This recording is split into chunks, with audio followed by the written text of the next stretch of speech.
ito po yung sinasabi ko. Siya po ang founding chairman at national president ng, ito talagang tawag sa grupo niya, ISDA. Ang ibig po sabihin nito ay Inday Sara Duterte Advocacy. Okay. Ngunit hindi po ito pampolitika, yun lamang po kasi dovetail o sang-ayon ang kanilang advocacy sa advocacy ng ating pangalawang Pangulo. Kaya Inday Sara Duterte Advocacy. At ang national chairman, ang national president nito at founding chairman ay makakasama po natin ngayong umagang ito via Zoom. Walang iba kundi si Miss Ina Sampang. Palakpakan po natin. Ahoy! Good morning, Miss Ina. Hello, Ma'am Ina. Welcome to Yes Yes Yo Topacio at thank you for honoring our invitation. Napakaganda pala.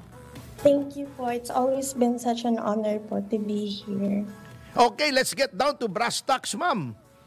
Anong nagtulak dito sa organisasyon ninyo na ang gawing advokasya ay para hikayatin ang mga ka-age nyo, yung mga 20, 25, mga early 30s na manatili o di kaya ay sumabak di lamang sa fishing, kundi sa iba pang means of agriculture, yung pagtatanim, pag-aani, etc. Tama po kayo, attorney, na tulad nga po ng sinabi niyo po kanina. Napaka-importante po ng fishing industry in the Philippines dahil ito po ay nagbibigay ito po ay nagiging source of income ng maraming Pilipino at ang agriculture po natin ang backbone of economy. At very important po to consider the next generations na makikinabang po if binigyan po natin ng importansya ang ating agrikultura. Kaya very alarming po, totoo yan, nakakadurog nadurog po talaga yung puso ko nung nabalitaan ko na talagang wala ng mga kabataan ang interesado sa mundo ng farming and fishing. Dahil nga, tulad nga po ng sinabi niyo, gusto nila siguro hindi nakakasosyal, ganyan. So, ayaw nila magbilad sa mga araw, ganyan. So, feeling nila, walang glamour doon sa industriya na yun. Pero, ang hindi nare-realize ng mga kabataan ngayon, there is potential po talaga. Kung talagang isi-shift lang natin yung mindset natin, kailangan lang po talaga nating to look at the brighter side pa rin.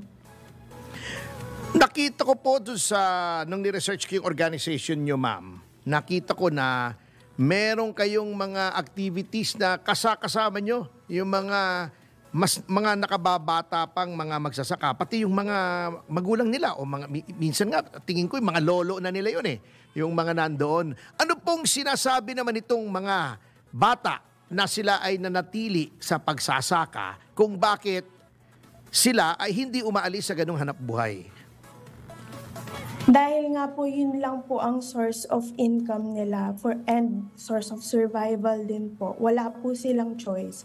Kaya grabe po talaga yun po talaga yung naging motivation ko upang mas palakasin pa ang aming movement, ang aming boses upang tulungan po at makapaghatid ng suporta po sa kanila dahil sobrang hirap po. Kami po mismo ng mga grupo ko sa ISDA, kami po mismo yung pumunta, nagsaka, nagpumalaot po sa dagat upang ma-experience po namin kung gaano po kahirap. Kasi it's hard to advocate for something you do not know about. Correct. So, ang ginawa po namin, I encouraged my youth members po na samahan po ako upang makita nila, mamulat sila sa buhay ng pagiging isang mangingisda at magsasaka.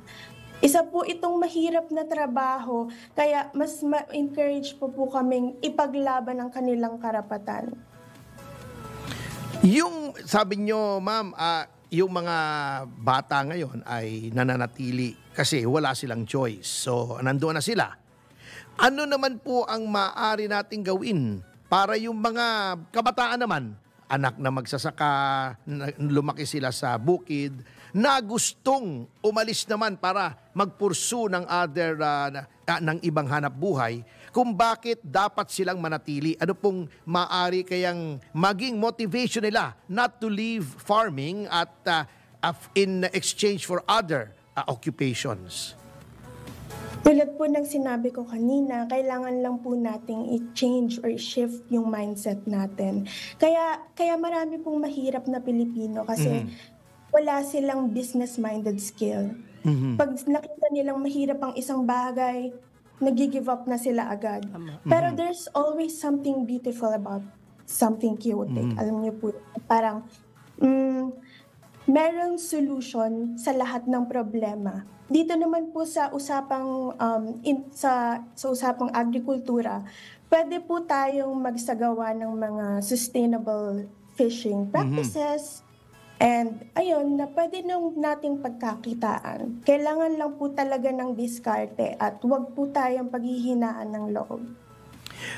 Ano po kaya sa tingin ninyo after having talked to these people at nakita nyo po ang kanilang kalagayan, kung sabi nyo yung hirap na magsaka, anong maaring isuggest nyo po sa ating pamahalaan, lalong-lalo na sa ating Department of Agriculture na natapyas na nga yung budget pero baka naman pwede pang tumulong. Ano kayang in the immediate future na magawa nila para guminhawa naman itong mga kabataan ngayon na nasa nagpagsasaka at hindi po sila umalis sa ganong trabaho?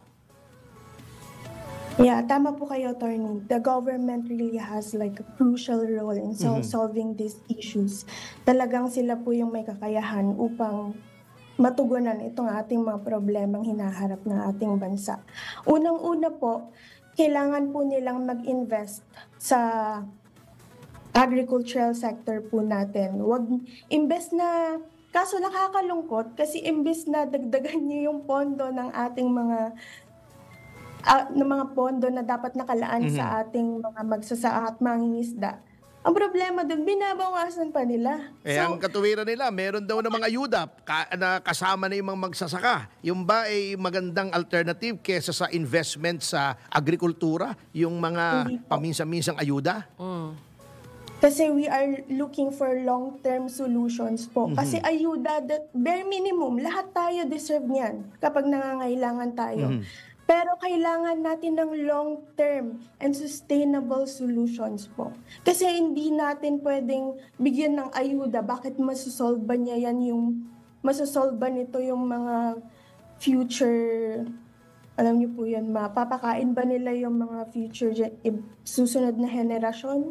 Masosolve ba nila yung problema ng food security sa pagbibigay lang nila ng ayuda? I don't think so. Pwede naman po nating i-apply yung mga ginagawa ng iba't ibang countries like Japan, South Korea. Kung nagawa nila, bakit hindi natin magawa dito? 'Di ba? Kailangan lang po talaga nating ayusin yung sistema. Kasi yung mga kabataan po talaga, hindi naman po talaga yun yung problema dito. It's really the system that we really have to fix.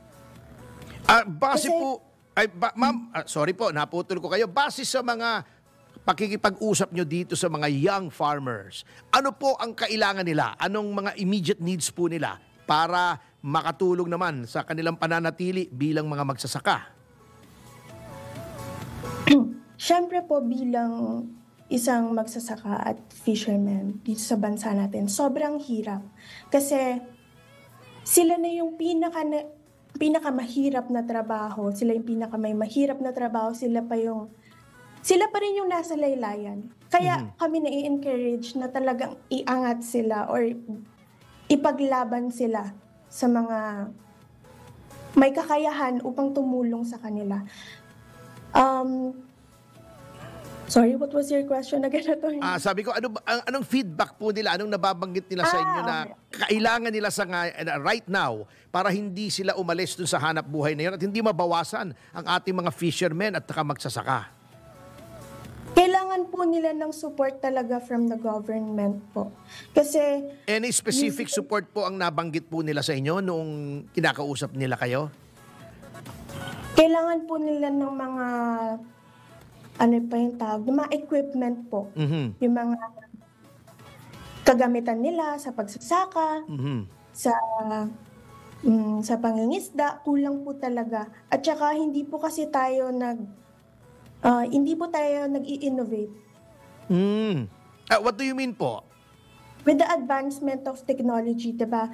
Tulad dun sa ibang bansa, kaya nagpo-prosper po yung agricultural sector nila. Kasi po, gumagawa po sila ng mga paraan at parang, what do you call this, like, very innovative po sila when it comes to their technologies and equipment po. Para mas mapadali at mas maging productive po yung trabaho po ng ating mga magsasaka at mangingisda.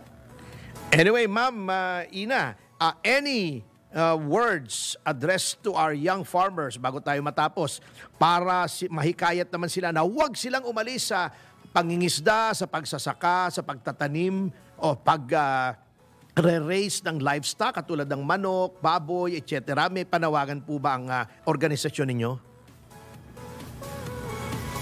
Tulad po ng lagi ko pong sinasabi sa aking mga youth members na hikayatin po natin ng mga kabataan na, i-engage sila to get back into agriculture kasi marami po talagang ways.